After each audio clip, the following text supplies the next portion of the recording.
hati-hati jatuh pada narcissistic disorder.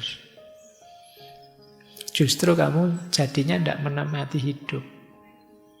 Kamu hidup mengandalkan pengakuan orang, pujian orang.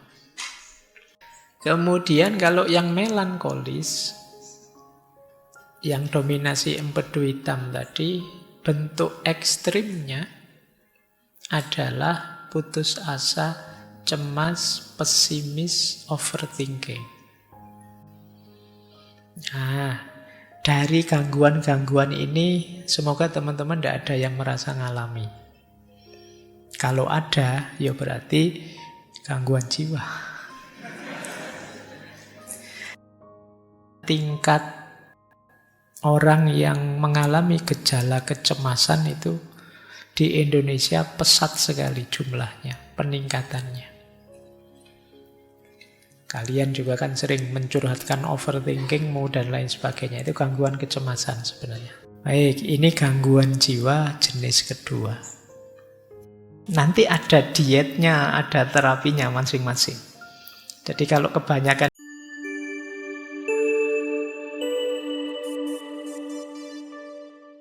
Assalamualaikum warahmatullahi wabarakatuh. Bismillah, mari kita lanjutkan ngaji filsafat kita. Sekarang ayo kita kenali istilahnya Ibnu Sina, namanya mizaj. Mizaj itu namanya campuran. Jadi dalam diri kita itu ada 4 cairan, 4 unsur-unsur. Unsur ini sifatnya materi, tapi menentukan mentalitas kita, menentukan kualitas diri kita. Ayo kita cek ya, pelan-pelan saja. Jadi dalam diri kita itu ada elemen dasar. Air, api, tanah, udara. Avatar ya. Yo, itu mungkin yang bikin. Ini teori ini dulu teman-teman boleh merefer ya, karena memang ini mempengaruhi Ibnu Sina. Ini dari Hippocrates. Hippocrates itu terus dilanjutkan oleh Jalinus Galen, diambil oleh Ibnu Sina, tentang cairan tubuh yang mempengaruhi mental kita, juga fisik kita.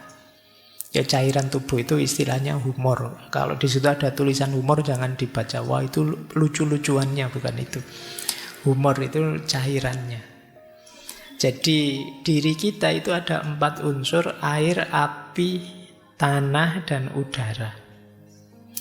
Air sifatnya basah. Dalam diri kita diwakili oleh cairan namanya sauda. Sauda itu empedu hitam. Api sifatnya panas. Dalam diri kita itu diwakili oleh cairan dam, darah. Kemudian ada unsur tanah, sifatnya kering, diwakili oleh empedu kuning, namanya sofro. Dan udara sifatnya dingin, diwakili oleh lendir atau dahak, namanya balgom. Ini cairan, kita semua punya 4 ini.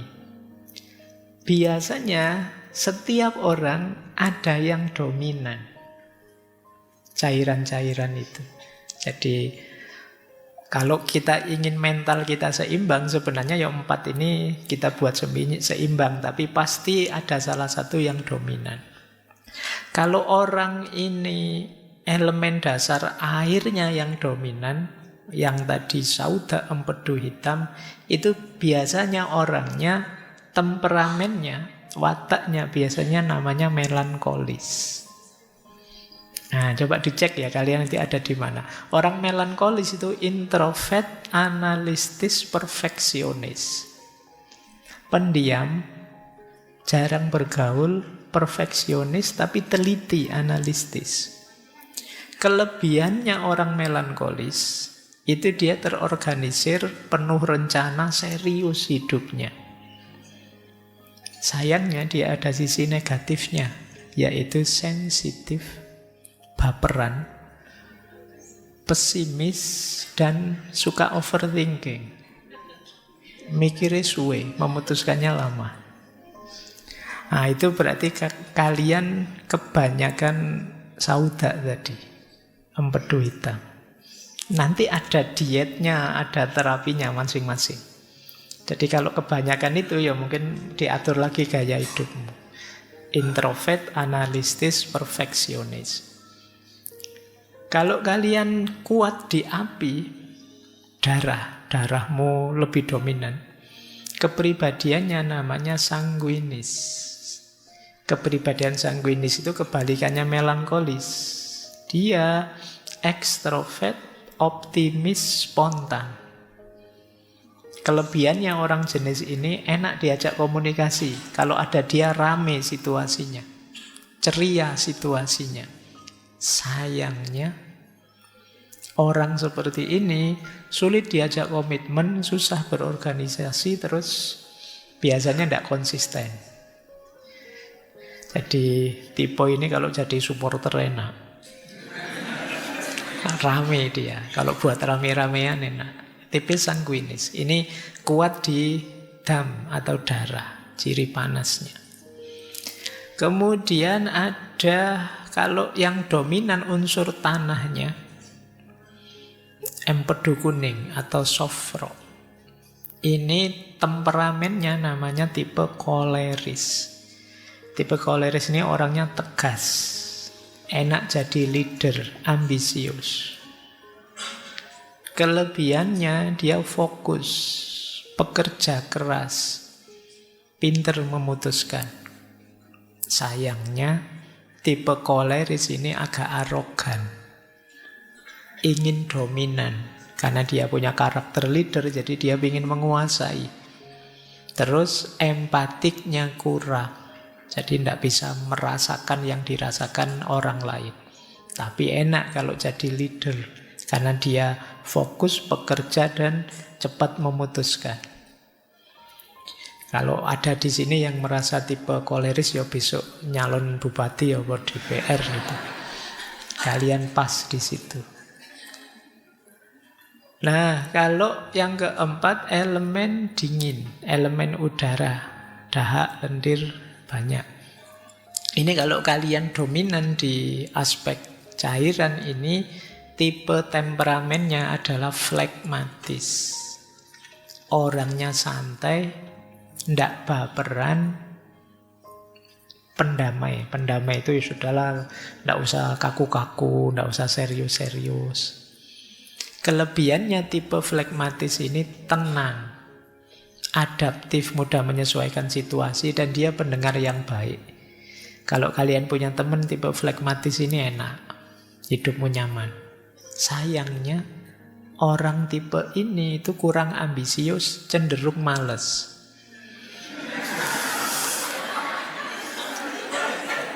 Jadi pokoknya pinginnya santai-santai. Terus ya namanya santai ya tidak bisa digas. Pokoknya pingin nyaman saja. Ayo ya, coba dicek ya, kalian ada di tipe mana? Kalian melankolis, sanguinis, koleris, apa flegmatis? Kita semua ada unsur itu, tapi yang dominan yang mana, itu nanti menentukan karakter kita, temperamen kita. Yo nanti ketika sudah sangat tidak seimbang cairan-cairan ini, nanti yo ada. Nanti di kitabnya Ibnu Sina itu yo, untuk meningkatkan ini melankolisnya dikurangi makan ini, ditambah makan ini biar tidak terlalu melankolis. Biar tidak terlalu sanguinis ya banyak makan apa, dikurangi makan apa. Itu nanti ada. Cuma tidak saya tulis di sini satu-satu, nanti waktunya habis. Jadi ini namanya mizaj. Jadi mizaj itu 4 cairan yang terkombain dalam diri kita, masing-masing dengan ciri dan karakternya. Ada basah, ada panas, ada kering, ada dingin, dan salah satu pasti dominan. Nah, coba ya kita kembangkan 4 ini. Ini mungkin Kalau teman-teman nyari pasangan, nyari teman, berorganisasi, dan lain sebagainya, nyarinya kombinasi yang gimana? Ya kita jelajahi satu-satu. Ada kombinasi pertama yang orang anggap ideal. Orang sanguinis dengan orang melankolis. Ini jangan diterjemahkan sekedar nyari jodoh ya.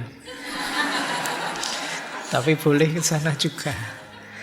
Orang sanguinis itu kan tadi agak meledak-ledak, ceria, spontan. Kalau ketemu melankolis imbang. Karena orang melankolis itu lebih serius. Jadi lebih rapi. Maka sanguinis melankolis ini kombinasi yang pas. Yang satu meledak-ledak, yang satu bisa ngerem. Tapi tantangannya, kalau pasangan seperti ini, bisa saja nanti yang melankolis jengkel terus. Karena yang sanguinis nggak pernah serius. Terlalu ekstrovert. Atau yang sanguinis juga jengkel terus. Ini orang kok serius, terus sensitif, terus nggak bisa diajak santai. Jadi ada tantangannya, ada kelebihannya. Ini kombinasi ideal pertama. Ya nanti kalau kalian coba ya, temanmu tipe apa, kamu tipe apa, itu ada di mana? Kalau sanguinis Pak, bubar. Ya, rame mesti. Ya, kalau melankolis ya sunyi, senyap, sepi, tidak ada suara, tidak ada. Oke, ya ini tipenya memang beda-beda. Baik, ini kombinasi ideal pertama. Bisa juga kombinasi ideal kedua. Koleris ketemu flegmatis. Koleris tadi yang pemimpin, tegas, ambisius, ketemu flegmatis, yang lebih tenang, fleksibel, santai. Koleris bagian mimpin mengarahkan, flegmatis yang mengikuti di belakang, ngerem, menjaga keharmonisan. Ini enak. Kalau kalian tipe tadi leader, cari yang flegmatis. Ini bisa saling mengimbangi. Yang satu ingin dominan, yang satu santai. Jadi tidak merasa ditindas, tidak merasa dianu. Dia lebih bisa menikmati, lebih bisa adaptasi. Tapi ya seperti tadi ada tantangannya. Bisa saja nanti kolerisnya capek, frustasi dia. Ini diajak maju, diajak berkembang kok tidak bisa ini. Santai terus. Sama nanti flegmatisnya juga bisa sebaliknya. Dia tertekan. Pada akhirnya dia merasa, aku kok diatur terus toh ya, didominasi terus toh ya. Emangnya aku tidak bisa ngatur diri sendiri. Lama-lama bisa begitu. Jadi ini kombinasi kedua. Koleris dan flegmatis. Baik. Kombinasi ketiga. Dicoba ya nanti. Sanguinis dan koleris. Ini mungkin juga bagus. Sanguinis yang ekstrovert tadi, dia kreatif, dia ceria. Sementara koleris itu bagian yang mengarahkan, yang mimpin. Nah, cuma juga ada tantangannya. Orang koleris mungkin lama-lama akan jengkel karena sanguinis ini kok pinginnya seneng-seneng terus. Ingin ceria terus. Sementara yang sanguinis merasa yang koleris terlalu keras. Ini kombinasinya agak keras. Yang satu leader, yang satu seorang ekstrovert. Nah ini kombinasi lembut. Melankolis, flegmatis. Yang satu detail merencanakan, yang satu tenang dan damai. Aman ya. Cuma ya tadi, akhirnya sunyi senyap. Jadi tidak ada yang dominan. Dua-duanya pasif. Baik, ya mungkin kalau sedang bareng-bareng dua tipe ini ya isinya asik dengan dirinya sendiri. Nanti yang satu bilang, "Mbok kamu ngomong apa gitu?" "Ngomong apa ya?" Jadi Nggak ada, akhirnya nggak ngomong-ngomong, akhirnya diem semua. Nah, itu sama-sama tipe sunyi. Baik, terus ada tipe koleris melankolis. Ini tipenya kan kalau digabung-gabung bisa jadi 6 tipe. Tipe ke-6, koleris melankolis. Koleris leader, dia punya visi besar, sementara melankolis itu detail, perfeksionis. Nah, ini kombinasi luar biasa kalau bisa ini. Cuma nanti bisa saja perfeksionisnya melankolis membuat koleris tidak sabar. Ini kok semua usul dibantai semua. Kok selalu saja ada kurangnya. Mau dieksekusi kok dicegah terus. Ini bisa jengkel pada akhirnya kalau kombinasi koleris melankolis ini. Jadi yang melankolis juga bisa saja tertekan. Ini orang kok tidak sabaran sih, kok gerusa-gerusu sih, masih belum siap kok mau dieksekusi. Bisa saja begitu. Ini tipe koleris melankolis. Nanti ada tipe, ini terakhir, kombinasi ke-6. Sanguinis flegmatis. Yang satu ekstrovert, semangat. Yang satu tenang, nyaman, harmonis. Pada akhirnya, mungkin sanguinis dianggap terlalu impulsif, sementara yang flegmatis dianggap terlalu santai. Kebalikannya yang diam tadi, ini juga nanti bisa clash. Yang satu ingin ceria, yang satu santai saja, tenang saja. Nah, itu bisa saling jengkel pada akhirnya. Meskipun ya dari sisi idealnya bisa saja pas. Makanya di situ istilahnya tantangannya. Oke ya. Jadi ini contoh saja sih. Ini gambaran saja. Seandainya temperamen-temperamen tadi kita cocok-cocokkan, kita jodoh-jodohkan. Baik, paling tidak teman-teman sekarang sudah tahu ya.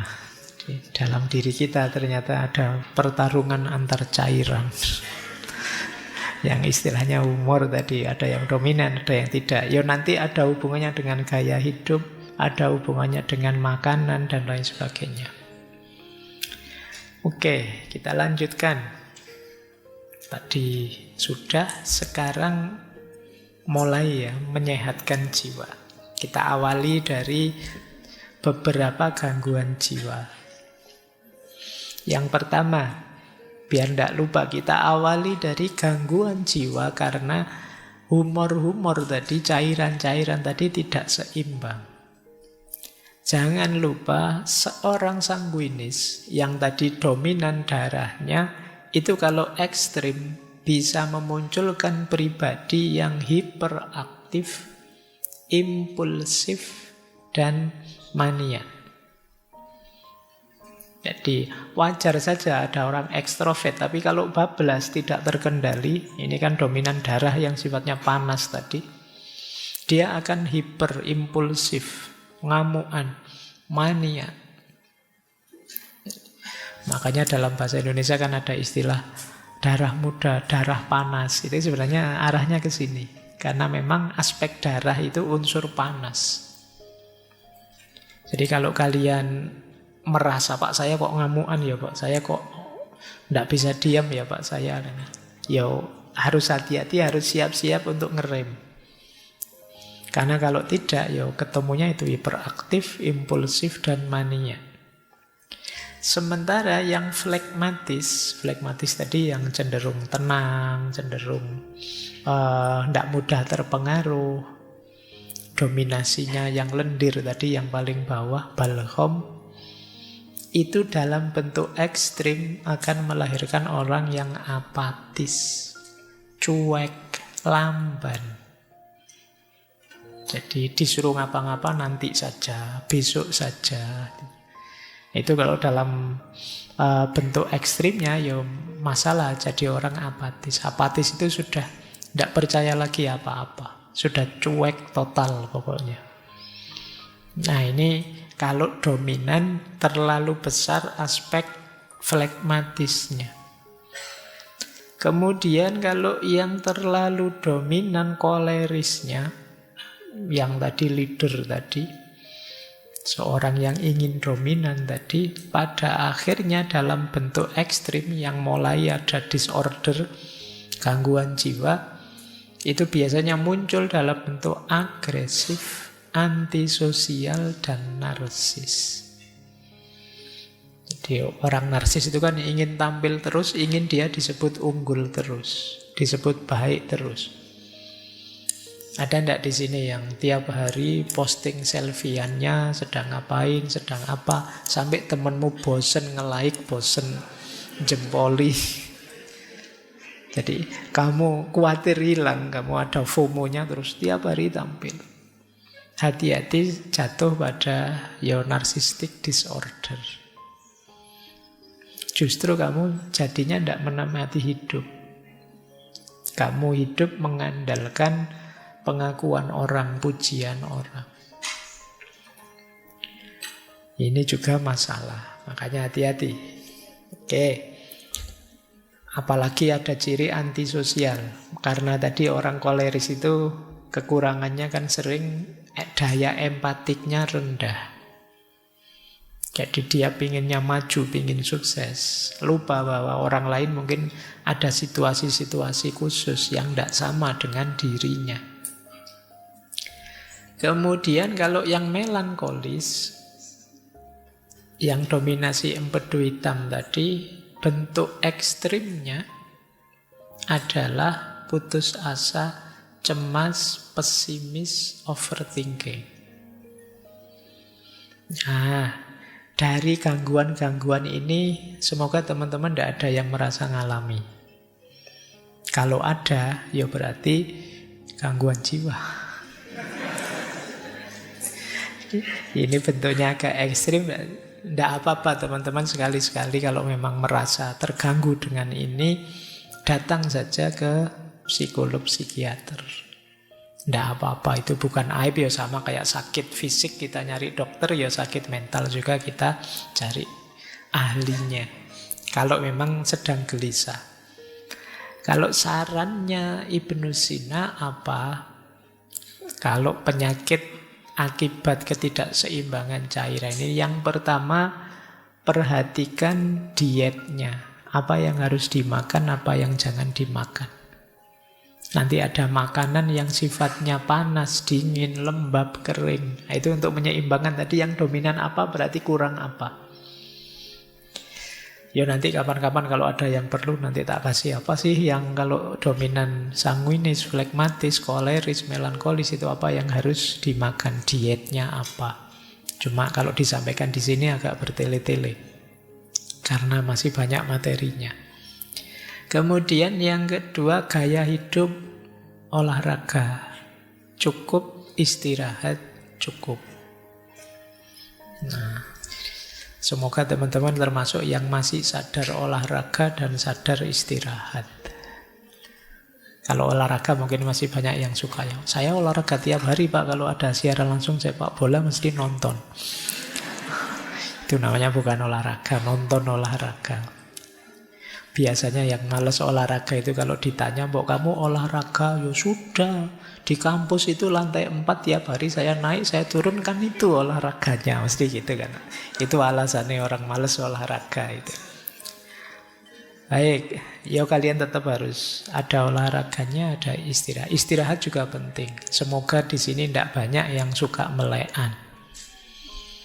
Ya begadang itu boleh saja, tapi jangan sering-sering. Kalau bisa ya tidak pakai begadang lah, kalau tidak terpaksa.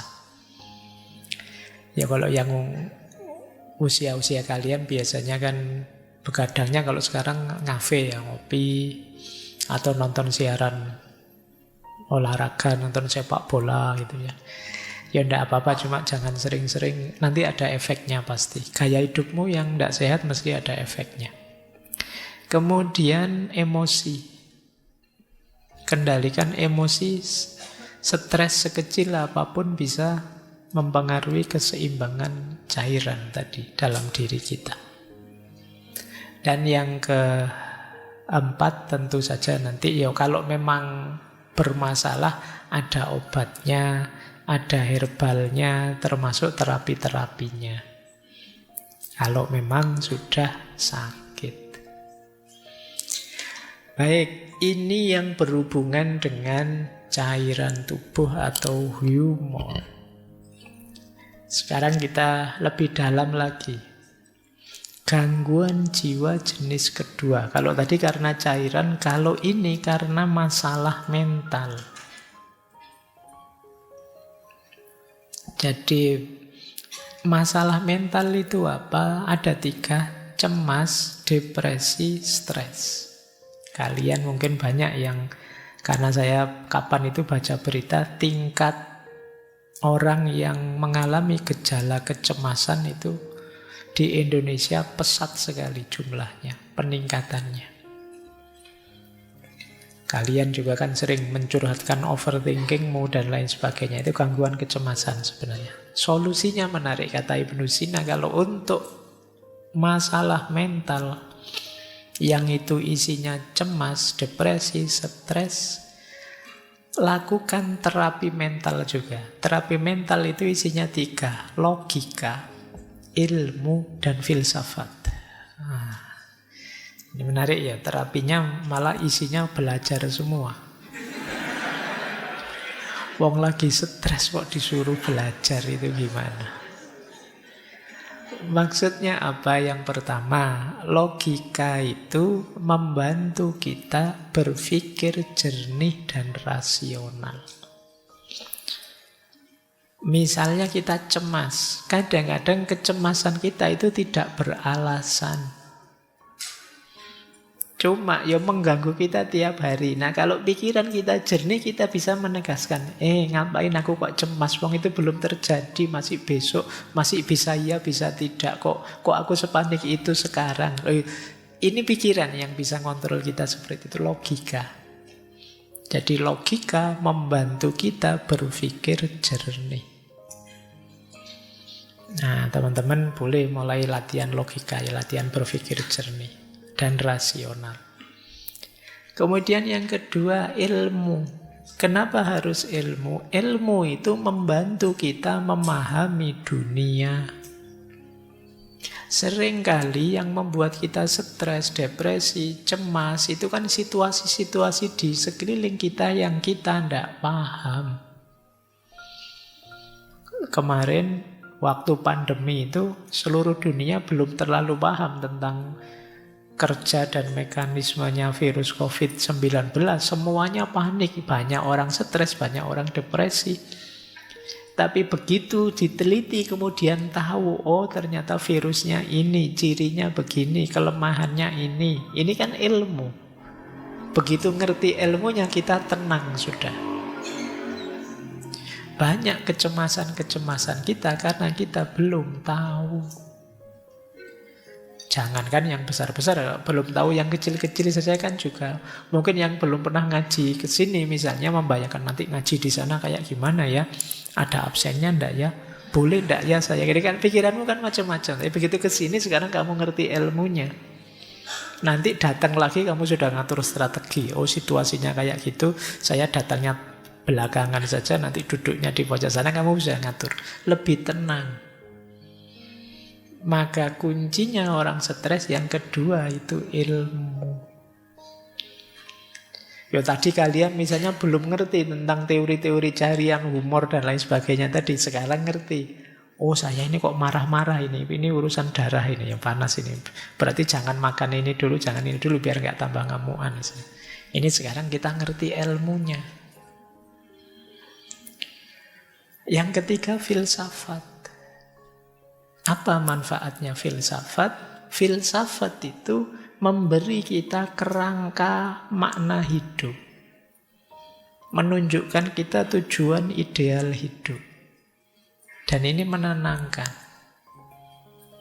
Banyak orang yang hidupnya tidak punya tujuan, tidak punya idealisme dan lain sebagainya, sehingga ngambang, sehingga mudah stres.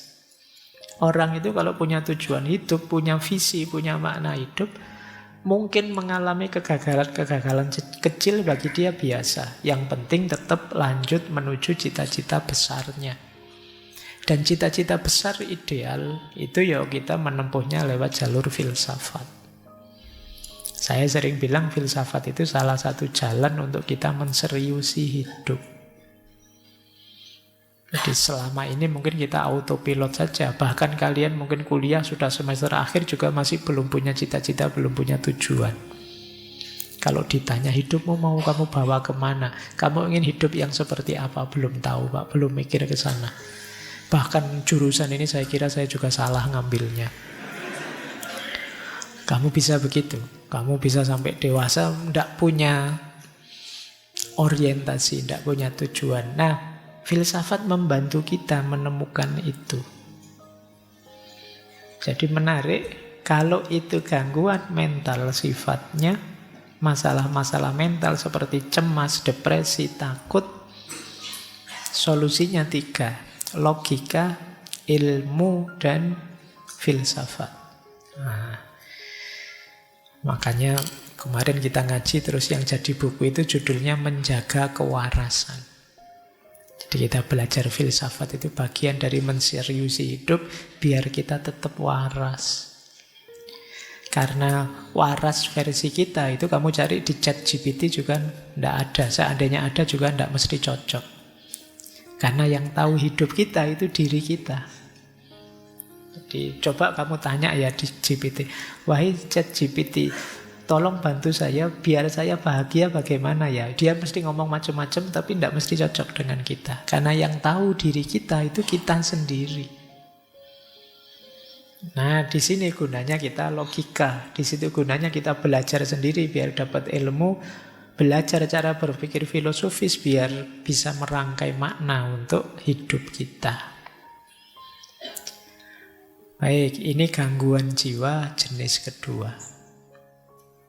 Nanti ada gangguan jiwa jenis ketiga. Kalau jenis ketiga ini masalah emosional, sedih, atau marah, atau takut. Ini masalah emosi. Batin yang lelah, ini masalah emosi. Nah, kalau masalah emosi, menurut Ibnu Sina, solusinya adalah terapi emosional. Nah, terapi emosi kalau tadi logika, ilmu, filsafat, kalau ini musik, puisi, dan seni. Nah, ini menarik ya. Jangan salah, Ibnu Sina juga ahli musik. Beliau bisa memainkan banyak alat musik, juga bisa menyanyi. Nah, baik. Musik, kata Ibnu Sina, bisa membantu kita untuk meredakan ketegangan, menemukan kedamaian, juga mengekspresikan emosi.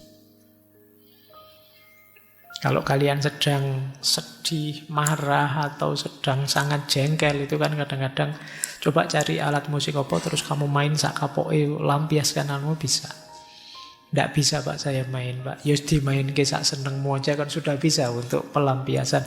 Ada gitar nganggur, kamu genjreng sak kapoke, sak pedote, senare, gitu ya wis puas aku misalnya. Nah ini yang disebut terapi emosional. Nyanyi, karaoke sak keras-kerasnya nyanyilah. Itu bisa meredakan ketegangan dalam batin. Jadi musik bahkan bisa mendamaikan, tenang gitu. Kadang kalian dengerin musik apa itu rasanya sudah lupa dengan masalah-masalah yang tadi menegangkan kita. Jadi musik penting untuk membantu kita tenang. Dia bisa jadi katarsis. Lanjut. Terus puisi dan seni. Puisi bisa membuat kita lebih luas. Dulu mungkin teman-teman masih ingat ya, kalau tidak salah tokohnya Hasrat Inayat Khan. Kata beliau, kalau kata-kata sudah tidak berdaya, maka puisi bisa membantu. Kalau puisi juga masih tidak ngangkat, musik bisa mewakili kita. Musik ya bukan lagunya, bukan syairnya. Kalau syairnya kan cenderung ke puisi, tapi musik itu kan tidak ada kata-katanya, dan kepala kita akan menerjemahkan sesuai kondisi kita masing-masing. Ya nanti kalau digabung dengan pandangan sufi yang lain, pada puncaknya sebenarnya katarsis paling hebat adalah kediaman kita.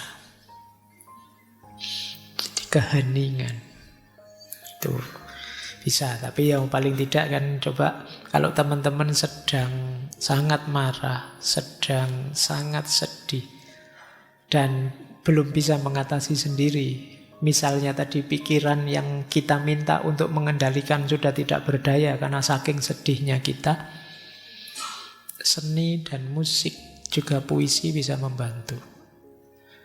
Setiap kita pasti bisa nulis puisi.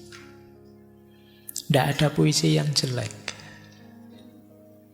Jadi kalau ada orang bilang, ini puisinya jelek, loh justru yang jelek itu lebih puitis. Makanya kalian pede saja, tulis saja. Lampiaskan apa yang ada di pikiranmu, suka-suka kamu sudah. Nah, ini kan sebutannya makanya puisi. Ya kalau nulis beneran kan kamu rapi, ada subjek, predikat, objeknya, kalimat utuh. Tapi begitu puisi, sudahlah nulis saja. Tidak usah ditanyakan ini maksudnya apa, itu maksudnya apa. Suka-suka kamu saja. Karena memang tujuannya untuk katarsis. Baik, jadi kalau teman-teman mengalami gangguan jiwa jenis ketiga ini, musik, puisi, seni bisa membantu. Lanjut. Sekarang gangguan jiwa tipe keempat. Ini gangguan jiwa karena masalah spiritual. Ini harusnya agak panjang ya. Ketika kita merasa kehilangan makna hidup, kita merasa jauh dari Tuhan. Nah, kata Ibnu Sina, ambil terapi jenis spiritual. Terapi spiritual itu komponennya 3. Doa, zikir, dan meditasi. Menenangkan diri, uzlah. Doa bisa membantu kita menemukan kedamaian batin. Zikir bisa membantu kita fokus pada hal-hal yang positif. Meditasi bisa membantu kita menenangkan pikiran dan tubuh. Jadi jangan lupa Ibnu Sina itu pikirannya lengkap. Nanti kitab-kitabnya belakangan juga tidak hanya filsafat, tapi corak tasawuf, corak mistiknya juga kuat. Beliau juga menulis misalnya falsafah masyrikiyah, filsafat timur. Beliau juga punya cerita-cerita seperti Hai bin Yaqdhan. Hai bin Yaqdhan itu yang lebih nulis cerita itu dulu ya Ibnu Sina, meskipun nanti nama tokohnya diambil oleh Ibnu Tufel untuk menulis cerita yang sama tapi dengan plot yang berbeda. Ada banyak cerita-cerita spiritual yang ditulis oleh Ibnu Sina karena beliau juga concern dengan masalah-masalah spiritual. Bahkan di falsafah masyrik itu ya beliau melihat bahwa manusia itu ada secara spiritual, ada tipe abid, ada tipe zahid, ada tipe arif. Abid itu orang yang menghidupkan spiritualitasnya lewat jalur ibadah. Rajin sholat, rajin puasa, sedekah, dan lain sebagainya. Ini tipe abid. Ada tipe zahid. Tipe zahid itu seperti para sufi yang melakukan uzlah, takholak bi ahlakillah dan lain sebagainya. Ini tipe zahid, menjauh dari godaan dunia, keramaian dunia, memantapkan diri hanya menuju Allah saja. Ini namanya tipe zahid. Kemudian yang terakhir tipe arif. Tipe arif itu orang yang sudah mengalami pencerahan. Orang yang sudah kasyaf, sudah ma'rifat, sudah ngerti hakikat segala sesuatu. Ini tipe arif. Ada abid, ada zahid, ada arif. Kalau kalian tipe apa? Abid kah? Sholatnya masih bolong-bolong, Pak. Tidak berani bilang abid. Zahid, apalagi, Pak. Arif, sangsoyo. Tapi ini jalur-jalur untuk menghidupkan spiritualitas kita. Nanti orang yang menempuh jalur ini ingin menghidupkan spiritual, namanya adalah murid. Murid itu ya secara letterlek kan orang yang menginginkan. Tentu saja murid nanti dituntun oleh mursyid. Orang yang menuntun, menunjukkan. Jadi baik, masalah spiritual, orang menyebutnya hari ini ada istilah krisis spiritual. Krisis spiritual itu tidak sekedar lupa Tuhan, tapi orang merasa kosong, merasa hampa, hilang makna. Mungkin kalian sering bertanya pada dirimu, hidup kok seperti ini ya? Apa gunanya aku hidup?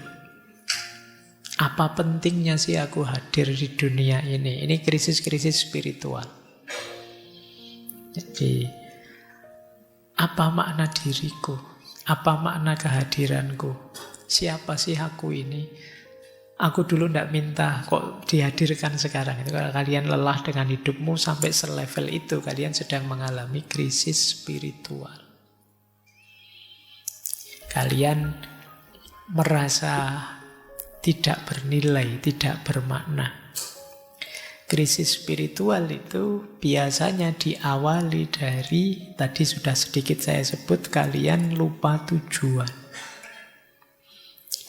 Kalian tidak tahu hidupmu itu mau kemana. Dan dulu asalnya dari mana. Ini kalau orang Jawa konsep ini disebut sangkan paraning dumadi. Kalian lupa aspek ini sehingga kalian kelelahan sendiri. Kalian lupa bahwa hidup ini dulu asalnya dari mana dan besok mau menuju kemana. Kalian anggap hidupmu itu ya seputar aktivitasmu sehari-hari itu saja. Yang mahasiswa menganggap hidup itu ya seputar kuliah, kos-kosan, pacaran, mungkin seputar itu saja. Padahal tidak sekedar itu kalian dihadirkan oleh Allah untuk hidup. Nah, kalau ada yang alami begini, batinmu sedang sangat lelah, berarti kalian sedang mengalami krisis spiritual. Hal yang sama sering disebutkan berhubungan dengan peradaban barat yang terlalu positivistik. Kalau teman-teman baca tulisannya Sayyidus Nasr itu, barat itu maju luar biasa, tapi dia melupakan satu unsur yang sebenarnya esensial, fitri dalam diri manusia, yaitu aspek spiritual. Sehingga kemudian belakangan kan banyak orang barat yang kemudian geser ke ranah spiritualitas. Baik ya, kalian coba ya mulai introspeksi. Ya hidup kita ini lengkap sih, ada fisik jasadnya, tadi ada emosinya, ada mentalnya, ada jiwanya, dan ada unsur spiritualitasnya. Semuanya harus waras. Kalau ada yang tidak waras, ya hidupmu akan tidak seimbang, timpang. Jadi keywordnya konsep kesehatan mentalnya Ibnu Sina adalah keseimbangan. Makanya tadi cairan-cairan tadi tidak ada kok. Harus cairan ini saja tidak ada. Ya semuanya penting tapi jangan berlebihan. Jangan ada yang terlalu dominan. Nanti akan menyusahkanmu. Baik, nah solusi apa kalau kalian mengalami krisis spiritual? Ya terapi spiritual. Yang pertama doa. Doa itu tidak sekedar minta pada Tuhan, tapi juga kesadaran kita bahwa kita itu lemah. Ada banyak hal yang kita tidak mampu, maka kita perlu intervensi, perlu Tuhan membantu kita. Jadi, dan bukan masalah dikabulkan atau tidak dikabulkan kalau dalam konteks ini, tapi kesadaran kita bahwa Tuhan selalu ada, selalu hadir, dekat dengan kita, itu sudah membuat kita nyaman. Yang kesadaran ketuhanan, kesadaran ilahiyah inilah yang selama ini sering lepas dari keseharian kita. Sekali-sekali kalau teman-teman bisa ya, coba dicek dalam sehari kira-kira berapa menit atau berapa puluh menit, syukur-syukur ada ndak 1 jam teman-teman melakukan aktivitas dengan sadar bahwa Allah sedang mengawasiku, Allah selalu dekat dengan aku. Pernah tidak begitu? Mungkin sedang kuliah sih dengan dosen, saya kuliah kayak gini, ya Allah mengawasi loh ya saya. Nah itu pernah, kesadaran ini kira-kira berapa persen muncul dalam hidup kita? Wong kadang-kadang sholat saja tidak ada kesadaran itu kan juga. Padahal sholat itu momen ketika kita berhadapan-hadapan dengan Allah, tapi kesadaran itu juga tidak muncul. Kayak kita ngobrol dengan orang, tapi kita tidak peduli yang kita ajak ngobrol siapa. Ya untungnya Allah itu sangat sayang dengan kita. Baik, oke ya, ini krisis spiritual. Selain doa juga ada zikir. Zikir itu ya makna letterleknya ingatan dan sebutan. Jadi pikiran kita senantiasa dalam kesadaran Tuhan dan mulut kita senantiasa menyebut namanya, terus itu disebut zikir. Meditasi ya aktivitas menenangkan diri. Kalau dalam Islam ada istilah iktikaf, berhenti sejenak. Ada istilah muhasabah, ada istilah tafakur. Itu setara dengan itu. Menghidupkan mindfulness dulu pernah kita bahas. Jadi ini krisis spiritual. Krisis spiritual ini gejalanya paling samar.